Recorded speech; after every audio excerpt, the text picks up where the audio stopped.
Have you ever been in need of a tool that you didn't have?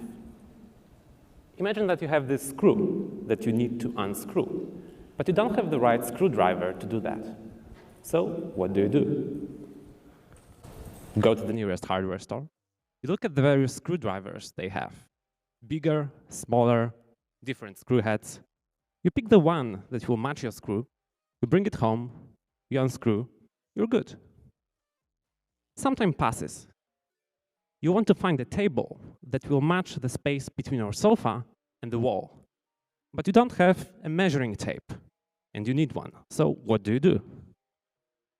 You go to the nearest hardware store, look at the various measuring tapes they have. Longer, shorter, thinner, wider. Start wondering why that even matters, but you need to make a decision. So we pick one, bring it home, measure, you're good. Some time passes. You need to hammer a nail. So what do? You start wondering, wouldn't it make sense to buy a complete toolbox instead of assembling one tool by tool? My name is Kamil. I'm a full-stack engineer at Appsilon. We specialize in building Shiny applications. Let me tell you of a typical situation that we faced many times over in our work. So a client comes to us and asks whether we could build an application for them. Using wonderful capabilities of Shiny, we create something within a couple of hours that is interactive and impresses the client. Contract signed. The project starts, couple of weeks pass, the code base grows 20 times, and realize that we are spending a lot of time discussing the code style, where the opening bracket should be. We figure that we need some tool that will automatically check this for us. We need a linter. So what do? We find lint_r, we configure it properly, we add it to the project, we start linting our code, we're good. Some time passes. We realize that we touch one place in the application and something else breaks. So we figure that we should start writing tests. We need unit tests. What do? We find test_dat, we configure it, we add it to the project, we start writing unit tests. We're good. Some time passes, and you get the point. Needs keep arising, and we need to keep addressing them. We start wondering, wouldn't it make sense to start with a complete development toolbox instead of assembling one tool by tool? This goes deeper, though. In case of development tools, introducing them later on in the project is typically more costly. For example, if you want to add linter when you already have hundreds of linter errors, you'll first have to fix them all. And that's not only a lot of work, but you need to synchronize it with your team. But we should take even a wider perspective, though. It's not just one project. It's multiple teams dealing with multiple projects at the same time. And similar needs arise in each of those projects. And each team keeps configuring the same tools. Wouldn't it be wonderful to have just one universal toolbox? All this effort could be directed into really polishing it instead of reinventing the wheel all the time. Moreover, in an organization, when you have just one universal toolbox, people get proficient using it. So when you start a new project or move to a different one, everybody's up to speed right from the beginning. This can really bring the productivity to a whole new level. So you can see what kind of problem we have here. And this is where my personal story begins, right here in the middle. So I joined Appsilon 2 years ago in July. It was a hot month. My birthday was coming. It was the last month of our only office being open. Pandemic was raging. Lots of things were happening. So my first project was called Project Patterns. What was that? Well, technically speaking, it was a Git repository with snippets of code on branches and a related Python tool that could be used to combine them into project structure for new and existing projects. Sounds complicated? It was. And it was my task to improve it. So first of all, I tried to understand the purpose of all this, and I started researching what we tried to do about this in the past. And it turned out that we did a lot. Like years before already, we had discussion groups, and we had a repository of code snippets that could be reused to some extent. Directly before project patterns, we had something called, we had a setup involving RStudio in Docker and a related bash tool that could be used to automate some of the things. So I realized that already many people before me tried to solve these problems that we had, and I had a week to improve that. You can guess that I didn't manage to fix everything within that week, but for the following 2 years, we kept improving what we had. For example, we went through a phase of simplification, where instead of having all this complex set of tools, we created just a simple, shiny template, a Git repository that could be cloned and used as a basis for your project. We also researched other tools. For example, we took a look at Golem. We tried to learn how it differs from our approach. We tried to learn from it. We considered whether we could just use it.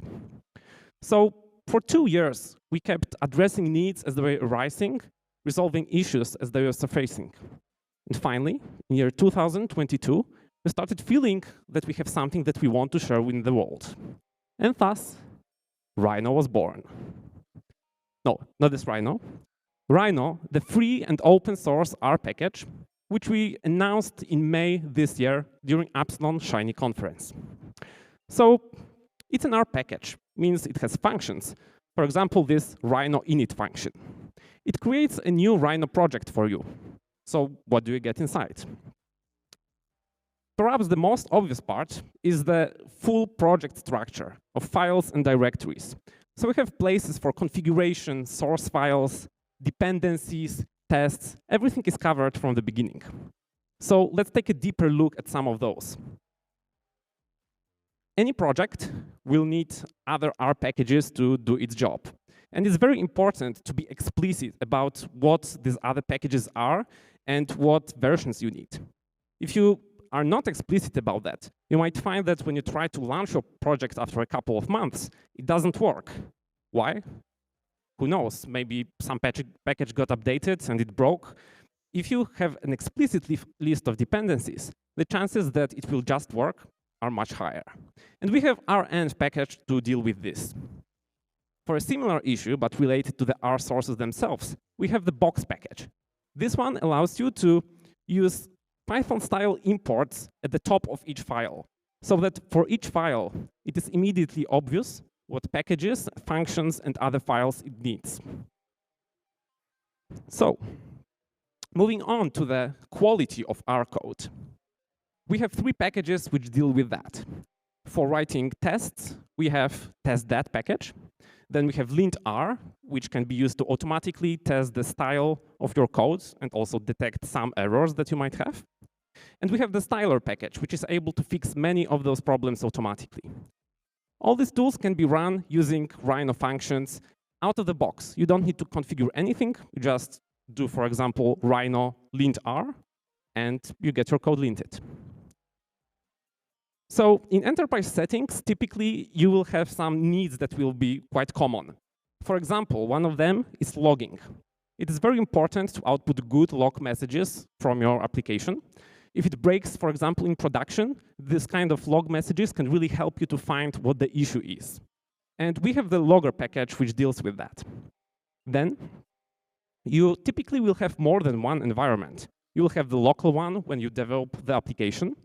Then you will have staging, where you will be testing it before pushing it to production. And to manage the differences between these different environments, we have the config package. Now, in any big project, we realize that sooner or later, we need JavaScript. We need to customize the application beyond what's provided by our packages. And we figured, why not use the state-of-the-art tech for that? So, for JavaScript, we will run your code through Babel and Webpack. These two ensure that you can use the latest features without worrying about browser support. We have slint that you can use to check the quality of your JavaScript code and also fix many of the errors automatically. While these things need Node.js to be installed on your machine, when using it from Rhino, you will just call the package functions, build.js, lint.js. Now, similarly, we typically need to add some custom styling, and we chose Sass to do that. It's an extension for the CSS language, which allows you to structure your code in a more maintainable and better way. And again, here, to compile your Sass into something understandable by the browser, we use the state-of-the-art latest implementation of Sass. We also have style lint, which is able to lint your style files automatically.